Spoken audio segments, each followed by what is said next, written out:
The Thucydides History of the Peloponnesian War is one of the fundamental texts in the Western canon. It's one of the fundamental texts about basically every phenomenon in political life, but especially war, which is very relevant, unfortunately, to us today. So I think probably the first reason we turn to Thucydides naturally is with some of the concerns that have arisen in our own political life. What is war? Why do we fight wars? How are wars won? What effect do wars have on domestic life?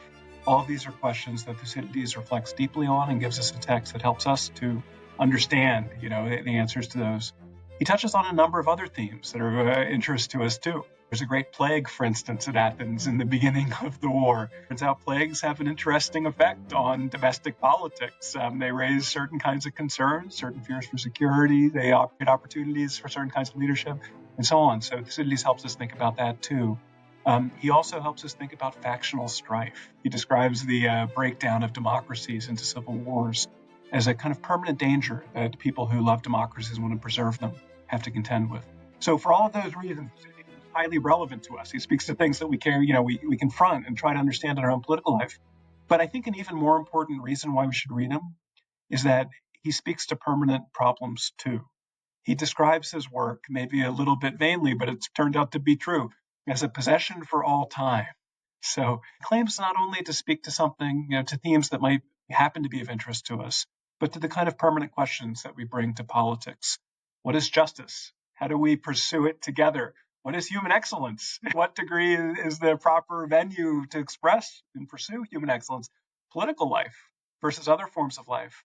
All of those questions are ones that, are wrestled with throughout our tradition, but I think with a special clarity and a real vigor in the book that Thucydides wrote, The History of the Peloponnesian War. Yes, there are so many great scenes in this book, and we're going to explore a lot of them, in fact, in the successions that we have together. My favorite, I think, though, if I had to pick one, is the Melian dialogue, which is one of the most famous parts of the book. I find really moving. So we'll go through this in detail, but the basic story is that the Athenians are about to conquer a tiny island called Melos, and they have an opportunity to talk to some of the Melians, the elites of the society apart from the assembly, and really explain to them the reason for what they're doing, and to hear the Melians' reason for what they're doing, and to deliberate with the Melians about whether Melos wouldn't be better served by giving up, becoming part of the Athenian Empire, which they say isn't the worst thing, after all, to be part of the great Athenian Empire.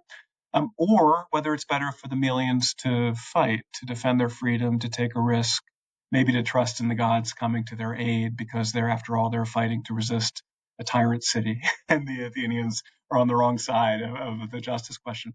And so they have a dialogue about it, but which itself is very, revealing about some of the foundational assumptions of political life, some of the temptations maybe that democracies and other forms of government have too when it comes to empire and to using their power for unjust and self-interested ends.